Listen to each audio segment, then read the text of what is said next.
You have to help me satisfy my husband. I honestly can't take it anymore. Recently, my wife couldn't handle my intensity anymore and went crying to her best friend for help. Wanting to ease the tension between us, her bestie decided to come to our house alone. She showed up in a sexy short dress that barely contained her curves. So I hear you're pretty wild, huh? Let me see what all the fuss is about. My name is Cole Griffin. After 5 years of marriage, my body suddenly went through a second round of development. The growth down there was nothing short of astonishing, and with it came an insatiable appetite. I found myself wanting it 7 or 8 times a day. At first, my wife was thrilled with the change. Every night brought her to the brink of exhaustion in the best way possible. But gradually, I kept growing, and she couldn't handle me anymore. Stop, please, I can't take anymore. You're going to break me. She'd beg me through tears, but I was desperate with need. The urge was unbearable. I'd end up pressing her against the wall, taking what I had to have. Then came the day she finally snapped. Crying, she demanded a divorce. When I refused, she packed up and moved in with her best friend. Days passed. No sign of her coming home. I was going out of my mind. Every night, I'd be so hard I thought I'd explode. The ache was torture. Her best friend caught wind of what was happening. Curiosity got the better of her. Claiming she wanted to help patch things up between us, she showed up at my place ready, it seemed, to offer a different kind of relief. The night she arrived, I was pacing the living room, restless and on edge. The doorbell rang. My heart leaped, finally. My wife had come home. After days of pent-up frustration, I'd finally get some release. But when I opened the door, it wasn't my wife standing there. It was Ramona Lincoln, my wife's best friend. She wore a tight black bodycon dress that hugged every curve. Her breasts strained against the fabric, full and round, impossible to ignore. The hem barely grazed her thighs, leaving her long, slender legs on full display, sheer black stockings giving way to a teasing glimpse of bare skin at the top. I stood there, stunned. My body reacted instantly. I'd been expecting my wife, so I'd answered the door in nothing but loose shorts. The tent I was pitching was unmistakably obvious. Ramona's eyes went wide. You really did grow again. That's bigger than a beer bottle.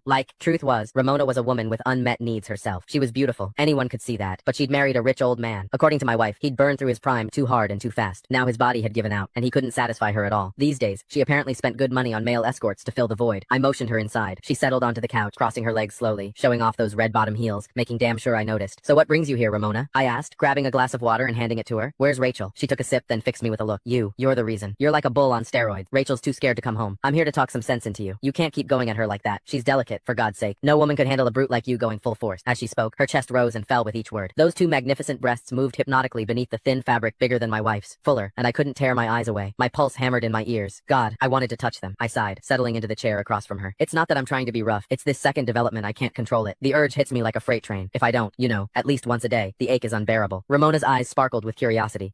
She leaned forward. Men can have second growth spurts, so you're bigger now than before? Can I see? She looked at me earnestly, like it was the most natural request in the world. My heart skipped. Was she serious? You don't just show something like that to your wife's best friend. I don't think that's appropriate, I stammered, even as my mind raced with possibilities. Ramona waved off my hesitation like it was nothing. What's the big deal? This is practically a miracle. I just want to witness it for myself, she insisted, and insisted. Finally, I stopped pretending. Right there in front of her, I slowly pulled down my shorts. I'd never exposed myself to another woman before. The thrill of it was electric. Her hot gaze locked onto me, and that strange, illicit excitement only grew. Ramona had clearly spent time with plenty of male escorts, because she didn't blush, didn't flinch either. If anything, hunger flickered in her eyes. She gulped. You're even bigger